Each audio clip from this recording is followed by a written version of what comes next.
मथुरा के नवनियुक्त जिलाधिकारी राजेश कुमार हमारे साथ हैं, जो कन्नौज से स्थानांतरित होकर यहाँ पर आए हैं।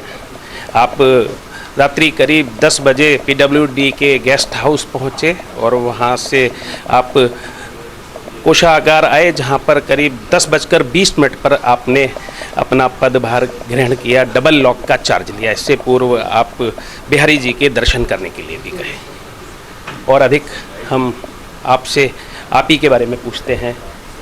सबसे पहले जानना चाहेंगे हम आपके बारे में ये कि किस ज़िले के रहने वाले हैं और कौन सा बैच है आपका, अब तक कहाँ कहाँ रहे हैं आदि। मैं राजस्थान से बिलोंग करता हूँ। राजस्थान में अलवर ज़िला है, वो मेरा मूल निवास है। वहाँ से आगे मैंने पढ़ाई अपनी ज़्यादातर दिल्ली में करी है। मैं दिल्ली कॉलेज ऑफ इंजीनियरिंग से इंजीनियरिंग ग्रेजुएट हूँ। उसके बाद इंजीनियरिंग करने के बाद मैं कुछ टाइम मैंने कॉर्पोरेट में जॉब किया है। उसके बाद सिविल सर्विसेज देने के बाद मैं आईपीएस में 2005 बैच में आया, जिसमें कि उड़ीसा काडर मेरा था। उसके बाद पुनः मैंने एग्ज़ाम दे के 2008 में आईएएस सर्विस में आया और फिर ट्रेनिंग मेरी बरेली में थी। उसके बाद एसडीएम मैं संभल में बना, जो पहले मुरादाबाद ज़िले का ही पार्ट हुआ करता था। सीडीओ भी मैं मुरादाबाद में रहा। पहला डिस्ट्रिक्ट मजिस्ट्रेट मैं बना संत कबीर नगर डिस्ट्रिक्ट के। उसके बाद additional managing director UP state road transport corporation में रहा।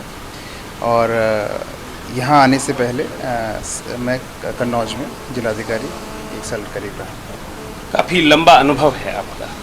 प्रशासनिक सेवा का कार्यकाल भले ही छोटा है, लेकिन आपने आईपीएस छोड़कर आईएएस क्यों ज्वाइन किया? वो शुरू से जब परीक्षा देने का सोचा था, तब से एक एम बना के चले थे कि आईएएस इंडियन एडमिनिस्ट्रेटिव सर्विसेज में होना है। बस उसी एम को लेके चले थे, इसलिए दोबारा अपीयर हुए। और ये कहेंगे कि कहीं ना कहीं माता पिता एवं ऊपर वालों की कृपा रही कि दोबारा सिलेक्शन होके जो एम था वो अचीव कर पाए। मथुरा को लेकर क्या सोच है आपकी, क्या जानकारी है? मथुरा के लेकर जो प्रथम दृष्टया जो मुझे जानकारी है वो ये है कि एक बहुत ही धार्मिक हमारी पौराणिक नगरी है और अभी भी उतना ही महत्व रखती है जो कभी इतिहास में रखा होगा।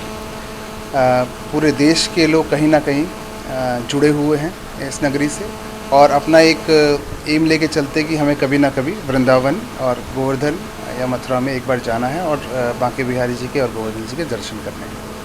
तो वो एक आस लेके आते हैं। तो हमारा जो प्रथम जो एम रहेगा कि जो भी टूरिस्ट हमारे यहाँ आते हैं उनको एक अच्छा माहौल मिले और एक अच्छी यादें लेके जाएं यहाँ से, कि जो प्रबंध है यहाँ पे, जो भी सुख सुविधाएं हैं वो उनको पूरी तरह से मुहैया हो सके। वो हमारा सबसे बड़ा प्राथमिकता रहेगी। अपने किसी कार्यकाल की कोई एक ऐसी याद जिस आप बुलाए न भूलते हो? देखिए, हर जगह का अलग एक्सपीरियंस होता है और हर जगह की यादें बहुत होती हैं। सबसे अहम याद होती है जब आप सर्विस में आप आते हैं जी, वो सबसे हमेशा अहम रहती है। उसका जो अनुभव होता है उसको कभी नहीं मिटाया जाता। जो पहला ट्रेनिंग पास करने का अनुभव था वो सबसे अहम रहता है और वो अहम है भी।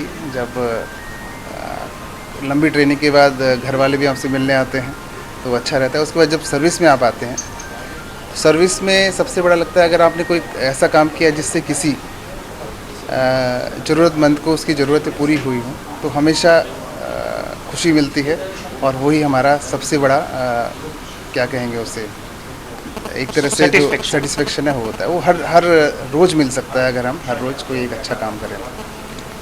आपसे हम जानना चाहेंगे कि कन्नौज कैसा लगा आपको, कितना समय का कार्यकाल था? कन्नौज में मैं 1 साल से अधिक रहा। अच्छा कार्यकाल था। वहाँ पे जनता से बहुत जुड़ के काम किया और सभी ने बहुत भरपूर प्यार भी दिया। डेवलपमेंट वर्क्स वहाँ पे काफ़ी चल रहे थे और उनको समयबद्ध तरीके से पूर्ण करके जो संतुष्टि मिली, संतोष मिला, वो एक हमेशा याद रहेगा। बहुत बहुत धन्यवाद आपका। आप आए यहाँ पर, आपने इतनी बातचीत हमसे की, इतना वक्त हमें दिया इसके लिए। अभी तक हमारे साथ रहे मथुरा के नवनियुक्त जिलाधिकारी राजेश कुमार। आपने आकर यहाँ पर अपना पदभार ग्रहण कर लिया है और ये भरोसा दिलाया है कि आप यहाँ पर आने वाले जो श्रद्धालु हैं उनको बेहतर सुविधाएं दिलाने का प्रयास करेंगे। अब देखना होगा कि आप अपनी कही बातों पर कितने खरे उतरते हैं। न्यूज़ के लिए कैमरा पर्सन प्रमोद के साथ योगेश खत्री।